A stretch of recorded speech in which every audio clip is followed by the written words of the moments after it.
What is a tourist? Well, typically we think of tourists as being people who are visiting from another place, often with little self-awareness or a lack of cultural understanding. If you're British and have ever worked or commuted within a major city, there is a good chance that you have come across the waves of French tourist kids that are here on their summer holidays, or the walking tours that take up the whole pavement. I swear that working in retail and hospitality during these summer holidays in places like London is like its own form of ritual hazing. It is hellish. It is absolutely hellish. And this idea of tourism brings us on to today's edition of Things Weebs Really Care About. Because for whatever reason, we now have a discourse about anime tourism and new gen AniTubers. Now, as I'm sure you've heard me bleat about on before, I am a long-term anime fan. We're talking around 20 years, if not slightly longer, as well as being a figure collector and cosplayer for around 15 years. So I have been in this community, been in this fandom, been in this space for a good long while, all before my preteens, up until now being an adult. I was there for the late 2000s and early 2010s anime conventions. Tangle Miku wig pulling at my scalp and grown men with free hug signs that should be more concerned about their body odor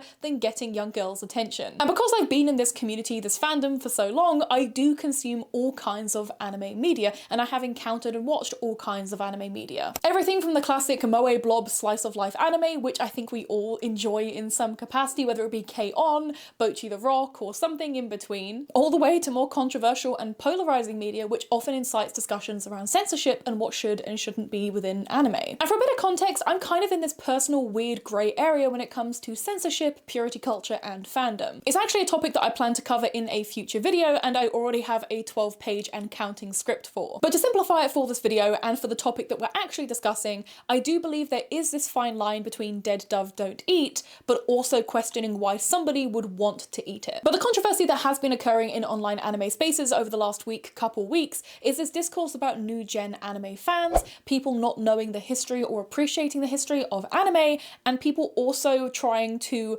take over anime and potentially try and get rid of things that feel iconic and emblematic of classic anime tropes, demanding that the community and the media that we enjoy should adhere to newer and more rigid lines of taste. And you may be wondering how we got here, and the answer to that is one now infamous viral video which did not do so well for the guys who made it.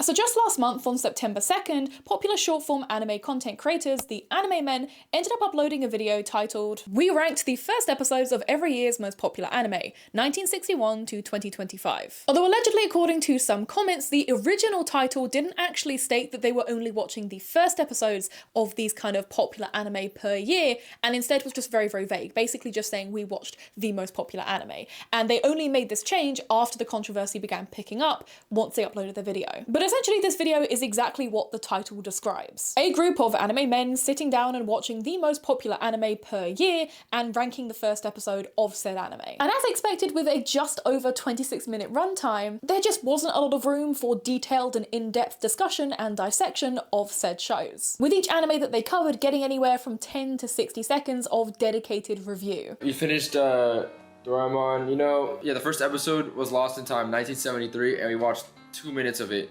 No, just slideshows. Doraemon's F tier. Doraemon's F tier. As you can imagine, 1 minute or less per show is pretty thin on the ground. And so the comments that they included as they built their ranking were often just clickbaity and throwaway gags, usually falling back on phrases like mid, overrated, underrated, peak, Guna, all that kind of stuff. I actually did a full watch through and live reaction to this controversy, to this particular video, over on my Patreon, and that video is nearly 3 hours long. I spent a lot of time yapping and dissecting and sharing my thoughts, so if that's a bit of you, I recommend checking it out. And let's not mince words, let's be perfectly clear, their video was not the best, and certainly not to my taste. But the thing that I did immediately notice about their video was the fact that it was shot and edited and produced the same way as their short form content. In fact, one of the first opening things that I say in my initial watch through is the fact that it feels like a Disney Channel video. It feels like a Mr. Beast video. Years of anime history. Ranking the most popular anime from each year to decide once and for all. The best Why does this anime feel of like the a century. Disney Channel intro? Me and Jeremy. This just feels like Disney Channel for anime fans. One good look at the AnimeMen's YouTube page would probably tell you that these aren't guys making deep dives and in-depth reviews of anime or niche topics. Just taking a brief overview of the AnimeMen's YouTube page, it becomes blatantly apparent that they're not making content for anime fans who want a good deep dive or a good in-depth discussion of some niche show. They are kind of like the Jubilee of AniTubers. Simple, surface level, and accessible to anyone regardless of their anime knowledge. In my opinion, as somebody who did film and editing as their university degree and obviously does content creation as a full-time job, their video does come across as wanting to just be very, very easy to clip for short form content. The way that they structure it, the way that they blast through all of these different shows makes it really, really easy for them to cover the whole of the 70s or the 80s within the time period allowed on YouTube Shorts, TikTok and Instagram Reels, all of which are arguably their most popular and highest earning ways of bringing in income. And I'd personally say that all of their pages mostly market themselves to teenage boys and maybe young adults. I mean, again, don't get me wrong, their ranking system was pretty atrocious, but that perspective comes from somebody who did a pretentious deep dive into Malice Doll and has been an anime fan since they were in primary school. So is it really a surprise that surface level anime reviews simply won't scratch an itch for anybody who wants more than just a standard trending shonen show? I don't need some random guy to convince me to watch JJK Season 3. Yes, the AnimeMen's ranking was bad. Arguably really bad, depending on who you are, and was at some points disrespectful to the history and importance of certain anime within the genre. The irony of calling yourselves the AnimeMen and then not knowing that Goku has a tail is not lost on me. After all, gaining over 4 million subs over on YouTube would probably make you assume that the AnimeMen may take themselves more seriously. They go to a lot of movie premieres, they take part in a lot of activities with Japanese brands, companies and production studios. However, the thing is, the AnimeMen don't take themselves seriously. They don't create leveled and nuanced anime reviews or deep dives and video essays. They have fun with anime as a concept and as a medium. They use popular mainstream trends and marketing, but they adapt it for entry-level anime enjoyers and cosplayers. They have never tried to pretend to be serious anime YouTubers, so I'm kind of surprised that other people are surprised that they're not serious anime YouTubers. Kind of feels like people didn't even look at their page before starting to make a reaction video flaming these guys for their opinions, acting as if they're meant to be these really intellectual scholars when it comes to anime, when they've never tried to pretend that they were. They've always just seemingly, to me, just be some guys that enjoy the genre, enjoy the medium. But you know what? For every one anime hater versus 20 anime fans, they've also created content like their Dan Da Dan music video, which regardless of how you feel about them as creators, was a clear love letter to the medium and was also a fantastic way of allowing cosplayers, artists and people within that community to also take part. They've even done another official music video in collaboration with Sony Music Japan for their Beastars OP, which again was another very well made music video. And to be honest, a lot of my online mutuals in both anime and cosplay have at some point worked with these guys, whether it be on their YouTube videos or their short form. And as you may know, in the cosplay community, word spreads fast, like really fast. If somebody is an asshole, you'll definitely hear about it despite being on the other side of the world. And I'm not gonna lie, I've never actually heard anything bad about these guys. I've never heard anything negative about them. From what I can tell, people enjoy working with them and that's why they go back to work with them. However, this video's fumble did not go unnoticed and quickly gained the ire and anger from the wider online anime community. A lot of people initially assumed that this was rage bait, assuming that no seasoned anime fan could possibly have such uneducated takes on such classic shows. There were comments from popular creators like Rubber Ross saying, "Saw the clips of this video floating around and wanted to come here to personally call you guys tourists." All the way to very quick reaction videos from long-standing community members such as Aki Dearest and Anime America. There is a channel called the AnimeMen. I know that that sounds a lot like probably Joey's channel, but these are plural men and Joey is singular. Very similar names, two different channels. I've actually never seen any of their content, but I had to see this. So they made a video called "We Rank the First Episodes of Every Year's Most Popular Anime from 1961 to 2025. I think that's a pretty cool concept, but goddamn that dislike ratio. Oh, I just saw that Joey literally... Okay. I keep forgetting this show has a Halloween episode.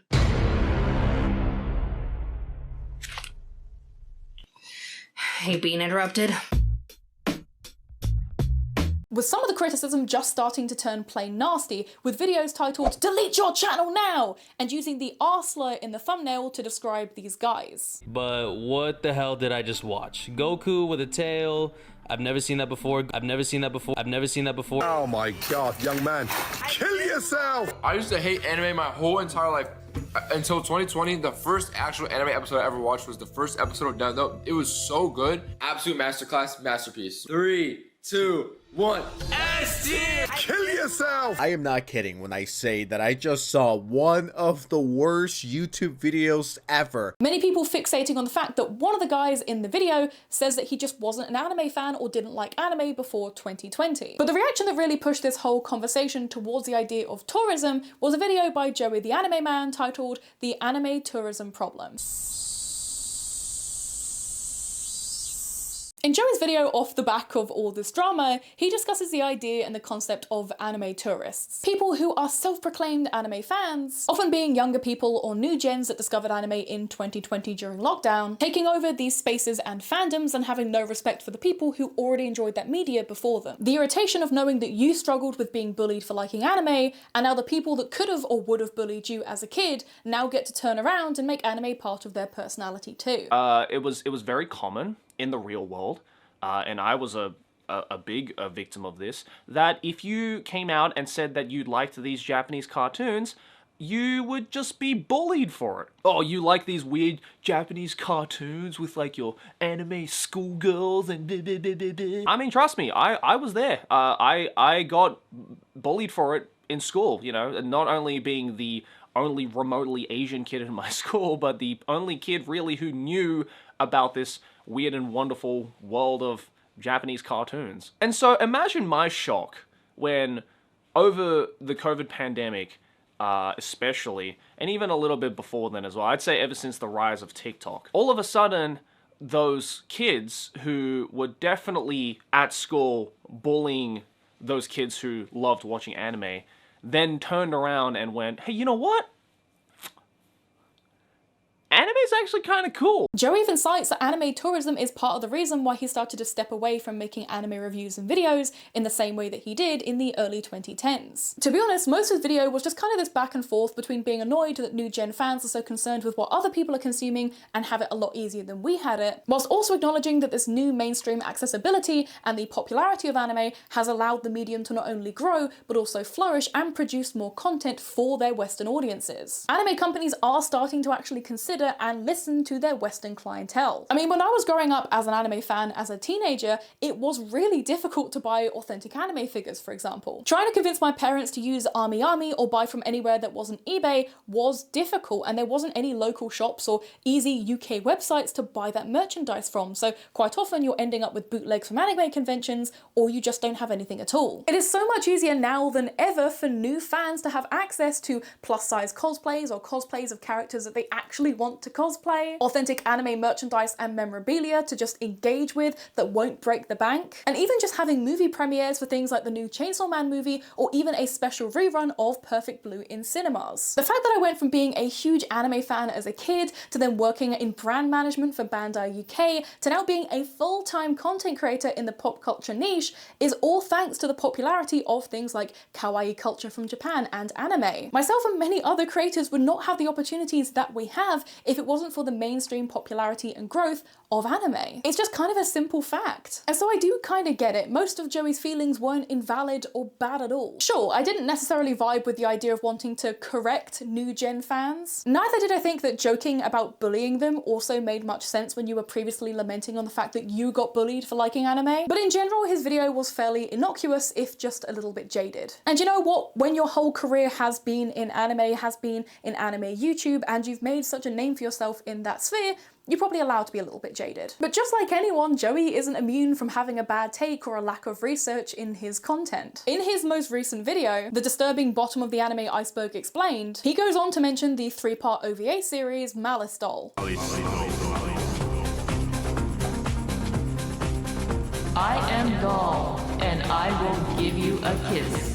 And if you're not familiar with me, I actually did a full deep dive and breakdown of Malice Doll on my channel a couple of months ago. In Joey's 3.5-minute section on this particular anime, he criticizes the animation pretty harshly, something which the actual story of Malice Doll was actually crafted around due to budget and animation limitations. It's actually a really interesting story when it comes to how it was created. And then after this, he also goes on to incorrectly assume that the writer for this series was a woman, all despite him being familiar with the writing writer's other works, such as Serial Experiments Lane. This surface level mistake and the mocking of the animation can be framed and criticized in the exact same way as the AnimeMen. If we're going to roast people for not enjoying Astro Boy purely because it was so revolutionary for the medium, then I think it's also fair to say that Joey himself has also covered interesting anime with a less than nuanced lens. In fact, he was roasted on Twitter himself for the Malice Doll section of his video when that video released. And I'm not gonna lie, I got a bit of a cameo when this happened because people were essentially comparing watching me and Joey to being in that Saw trap where you have to pick someone to die. It was a really funny tweet. It was really funny, I'm not gonna lie. I appreciate that. That was actually really, really funny. But there was one portion of Joey's video on anime tourism that actually gained a lot of notoriety and virality on short form platforms like TikTok. This being the comparison of the colonization of America and the discovery of America by Christopher Columbus and anime tourism. I don't remember where I saw it, but I remember seeing a comment on like a TikTok or a YouTube video or something where somebody called these anime tourists, or at least this new rise or era of anime tourists as the Columbus era of anime. You know, much like Christopher Columbus, who went to the Americas, mistook it for India, and called the natives now a term that I'm not allowed to say anymore. Now, to be fair, Joey states that this is an allegory that he's heard before as opposed to one that he's come up with himself. But he does go on to agree with the sentiment and even double down on the idea that anime tourists are colonizing the community and colonizing the medium. You know, he was like, well, I discovered it and fuck all of you guys. This is my place now. And I was like, holy shit, this is exactly what these anime tourists are doing. They're like coming to these unfamiliar lands, planting their flag in the soil and going, we own this land now, out of the way, previous people. And if you know anything about American history, Native American history, you know that colonization wasn't this situation where the native people stepped aside and allowed Americans to come and take over. The Americans, the white settlers, forcibly made their home and took the land from the native people that lived there. It was a takeover that was paved with the blood of the indigenous people, the erasure of their culture, and the stealing of their land. And the treatment of Native Americans is still a big issue, including the ongoing femicide and high rates of violence that Native American women face in America. And look, I'm not dense, I understand the point he was trying to make. But even with the modern anime community and cosplay community's treatment of people of color, and the current suffering of people in places like Gaza, this really just was an analogy, was a section that just shouldn't have made the final cut and just shouldn't have left his mouth, to be honest. Especially because some anime fans do genuinely believe they are in some capacity, in some framework, a minority themselves. That they're oppressed for being these original fans. And so people on TikTok quite rightly called Joey out for this comparison, as well as his other instances of denying the political undertones and importance of certain anime. In his latest video, he actually compares anime tourists to the colonization of the Americas. Are we serious right now? You are really comparing anime becoming mainstream to the death of millions and countless atrocity. My guy, chill. It's not that deep. May I remind you, we are literally talking about Japanese cartoons. It's really not that deep, okay? So let me get this right. You make a political analogy comparing anime tourists and colonization, and when I call you out on said political analogy, you tell me I'm too political and need to go outside. Alright, bro. To clarify my point in your part of the video, all I was saying is that I find it embarrassing how some anime fans act like victims whenever new people, let's call them normies, join the community. I'm not saying you're one of the extreme voices. In fact, I thought you were pretty light. My only issue was the comparison. As a major figure in the community, you're almost normalizing this analogy, and in doing so, giving more ammo to these extreme fans. If you've been paying attention recently, you would have noticed the community has gotten pretty extreme and reactionary. Just look at the controversy with Bocchi the Rock that's happening right now. I find often that the term anime tourist is at the center of all of this. Honestly, it's starting to feel a lot like the pipeline we saw in the gaming community back in the late 2010s. I don't think you're personally pushing this rhetoric, but I included your analogy in my last video because it truly reflects how these anti-tourists see themselves. And also, side note about the two political parts, I don't think you can separate art and politics, and anime is no exception. Politics is an inherent aspect of art itself, so in response to your comment saying, it's not that deep. May I remind you, we are literally talking about Japanese cartoons.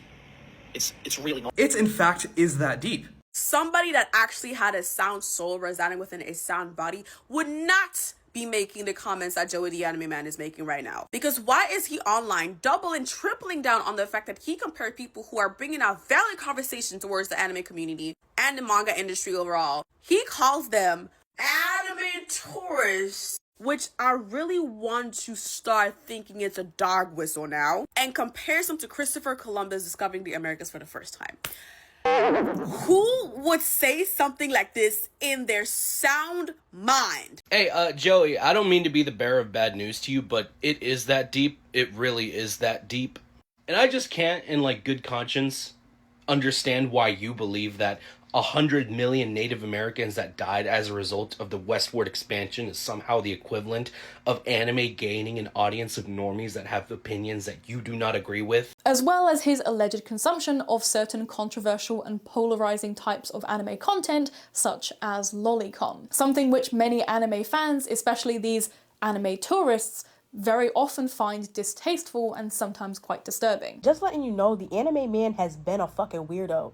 That dude was so pissed off when Australia banned lollies. That's why he doesn't like all these new anime fans saying, oh, we don't like that they're sexualizing little girls, because that man's a lolicon. Now, as always, people do take it too far. They take a discussion which is important, which is something we should be bringing up, is something that we should be talking about, especially in the current social and political climate, and they make it to the extreme. They do it just to get a rise out of people and make it clickbaity. Calling content creators child predators with zero real-world evidence is an actually insane thing to do, and it is something that places like TikTok have sadly normalized. Sure, I really do not like lolicon or shotacon material. It's actually kind of triggering and gross. I do not like it. I'm very, very vocal about the fact I don't like it. It actually makes me quite uncomfortable. I have my reasons. It makes me feel sick. It makes me feel a bit like when you're sick in your mouth. I'm like, ooh, what? Don't like that. But it's scary how people went from discussing the real issue and the poor take that Joey had to suddenly branding somebody as a real world threat to real children. If I had a quid for every time a child online decided to try and talk down to me about an adult piece of media such as Needy Streamer Overload, a visual novel, or even just Supersonico, I would be a very wealthy woman. I would be rolling in it. Early retirement. TikTok is again not the place for nuanced discussion. It is not the place for good research. A lot of people will just speak out of their hole on TikTok comment sections, and their source will be trust me bro. Now again, that doesn't mean that people can't have criticisms. That's not what I'm saying, but I am saying that people on TikTok do just tend to take a discussion, a thing that you should be talking about, like, oh, this is, yes, you know what, we should be talking about this.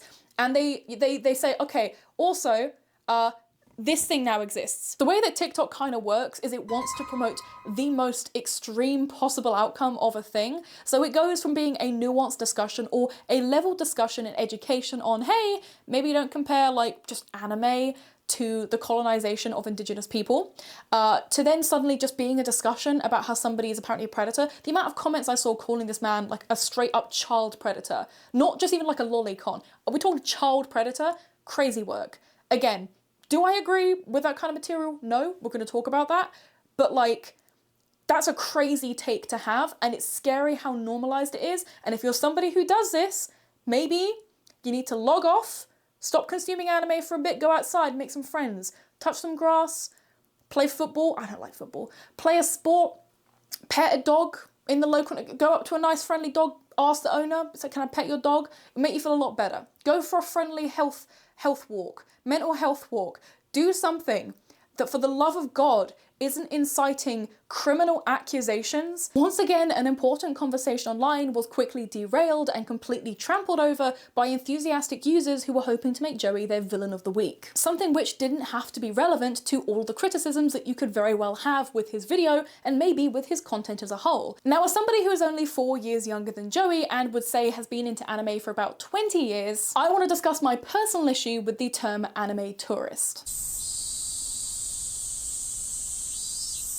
Now, the term anime tourist is not something that the AnimeMan coined. He did not invent it. It existed far before his usage of it in that video. But the way in which Anime Tourist has often been used prior to this video had nothing to do with being a new gen fan. I made a video back on Valentine's Day of this year about one of the tropes that I find the weirdest within anime, and that is the twincest trope. In this video, I look at series that satirize this idea and play on the tropes, such as AREN High School Host Club, but I also look at series that play into this purely for fan service. Now again, I have a full extensive video on purity culture, fandom spaces, Dead Dove Don't Eat, all of that good stuff in the works. That is a video for another day. We are going to discuss that in depth another day because there's so much to discuss.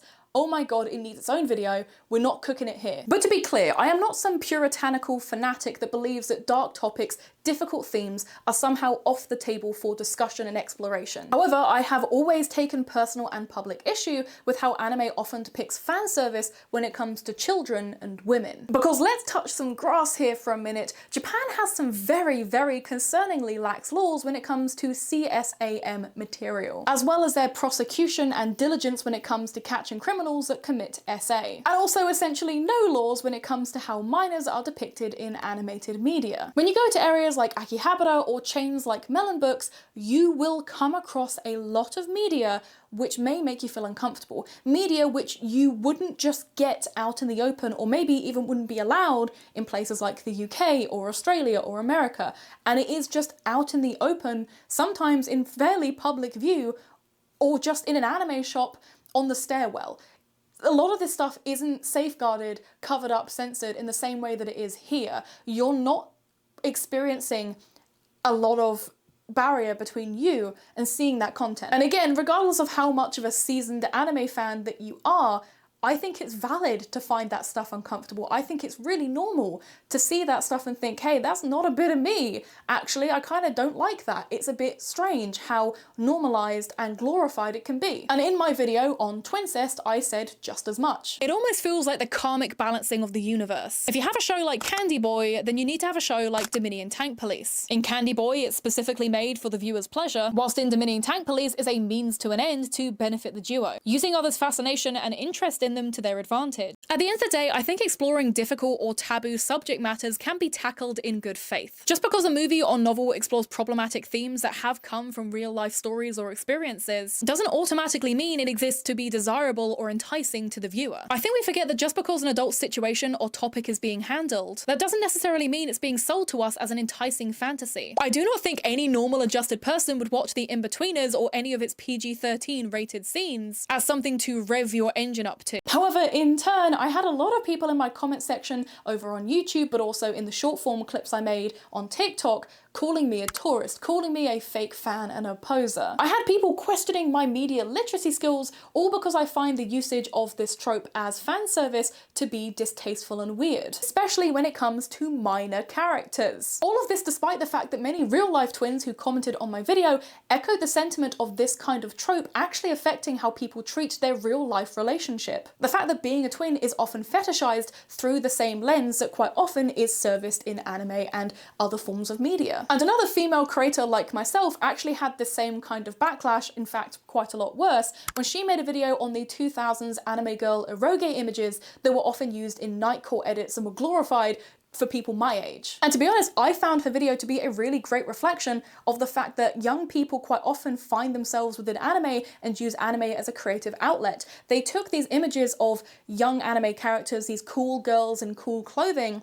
and they found a way of making it into their OC, using it as the cover for their Wattpad stories. They weren't seeing it through the same lens as it was created, they were making it into something new. But she got dragged on Twitter for this video and was harassed a lot in her DMs just for having the opinion that she didn't like where these images originally came from, but she found it cool how they were repurposed by young people who were getting into the medium. All of that harassment for just saying that she didn't condone certain depictions of children within anime. On a regular basis, I still get harassed by pro shippers, lolicons and shotacons for not enjoying that content, for vocally saying, hey, that's not a bit of me, hey, I don't like that. What say you on anime tourism?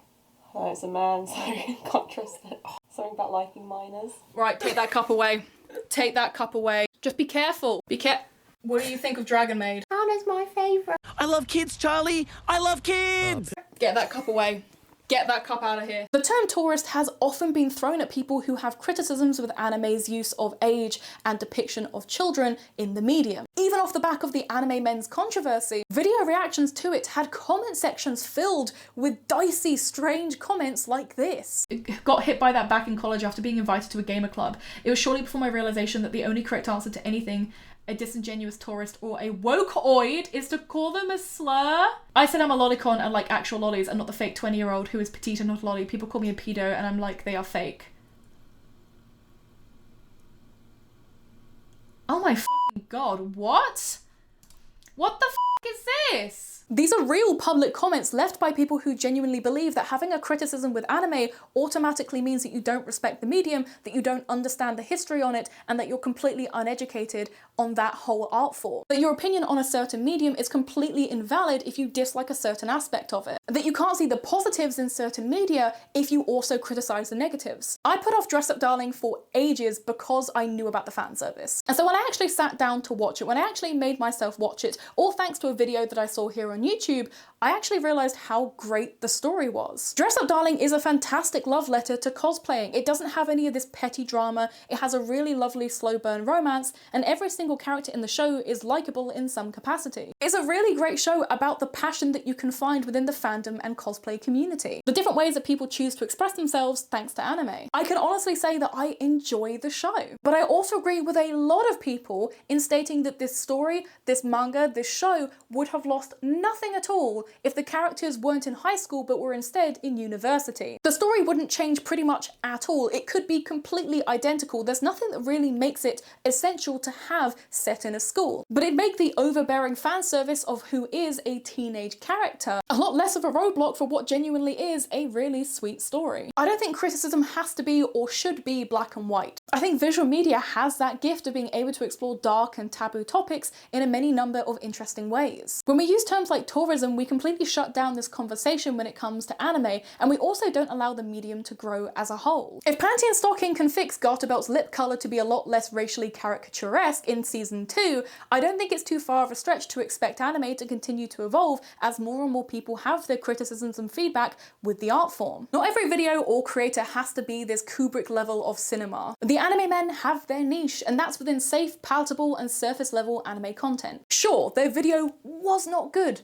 but the backlash that they got was on par with creators who have been called out for serious crimes, genuinely heinous behaviour. In my opinion, it just really wasn't warranting the brutal backlash that it received. I'm not gonna lie, it's a little bit weird to me that anime fans were so vocal about this, but they don't use that same passion or energy when talking about actual issues within the medium. People literally outing themselves and choosing to die on the hill of the 2,000-year-old anime dragon waifu during a discussion about anime tourism and new gen anime fans. Make it make sense. And as for people using the term tourist unironically, let me reiterate. Anime can be that deep. It can be political. It can be flawed. It should be criticised and dissected as well as being praised and respected. To me, the term tourist often feels a little bit like a dog whistle, as a sentiment's often shared, class not liking a thing as being woke or demanding. God forbid you say that you enjoyed an anime but you didn't agree with every aspect of fan service or storytelling. When we gatekeep new gen anime fans, or even those who oppose long-term anime tropes, we make our community less safe by proxy. Anime tourists aren't a real thing. They're not a problem. It's not actually an issue. It's not a problem. Media literacy is a problem. I can agree on that. Media literacy is a huge problem right now. Really, really bad. But anime tourism, no. That's not a problem. That is a straw man. Just because some people only tune in for the hot new show, that doesn't mean that they're not allowed to have an opinion. I respect Astro Boy and its significance in the anime medium. I do like Astro Boy as a whole, but was the first episode a bit of me? No. You know, most pilot episodes, most first episodes aren't necessarily the best ones. But I guess let me know down below, what do you think of the term anime tourism? Have you been considered an anime tourist or called one in the comment section? What did you think of the AnimeMen's original video and their follow-up apology, which again, interesting choice. Like, I don't get it. I hate the term "it's not that deep" because quite often it's just a shut down to an intellectual debate, conversational criticism. But in this instance, was it that deep? Was it that deep?